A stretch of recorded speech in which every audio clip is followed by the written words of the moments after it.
Freitagmorgen mit SRF 3. Guten Tag, Fabian Unterreger. Guten Tag, Mario. Was tippst du morgen? Schweiz-Slowenien? Ja, 5-0. Für den Schiri. Für den Schiri, wir nehmen es, wie es kommt. Zum Glück ist Freitag. Mit dem Fabian Unterreger. Es macht auf jeden Fall schon die ganze Woche ein bisschen Schlagzeilen zum Voraus. Das Spiel morgen spielt also die Schweiz in der EM-Quali gegen Slowenien. Mit einem Sieg wäre das ein Schritt Richtung EM, nächstes Jahr zu Frankreich. Nationaltrainer Wladimir Petkovic nervös vor dem Hammerspiel. Ja, das Spiel ist wichtig, aber ich graue mir deswegen keine Haare.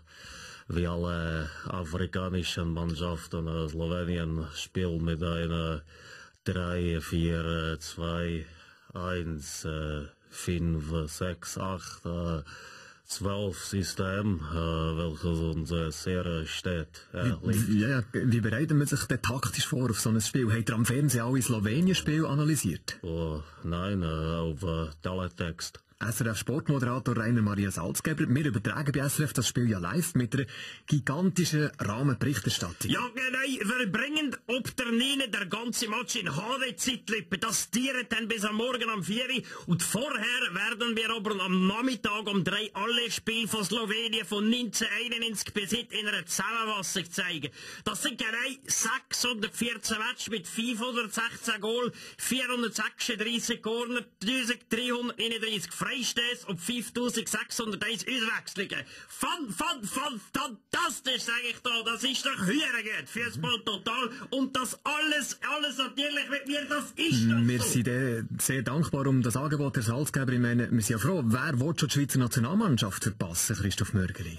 Ja, wenn's die Slowenen überhaupt ins Stadion schaffen, oder? Das ist nicht sicher. Bei dem Asylchaos vom Bundesrat könnte es gut sein, dass sie gerade direkt in der Zivilschutzanlage rausgehen, verstehen Sie?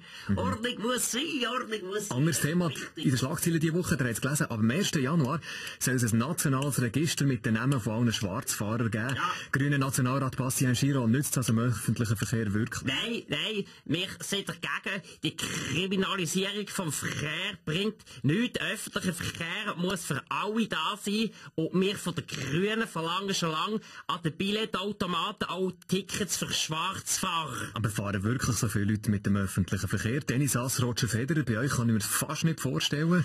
Ja gut, doch, wenn ich besoffen bin, oder?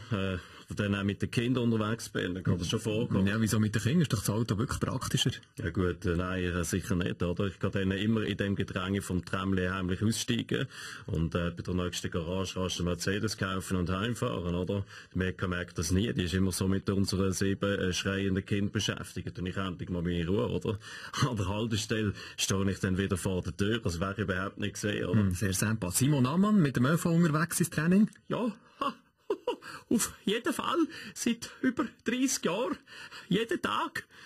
So konsequent. Ja, ich habe mit 5 meine erste Kinder-Regenbogenkarte für alle Züge, Schiff und Bändli bekommen. Bis heute bin ich damit bei jeder Kontrolle durchgekommen.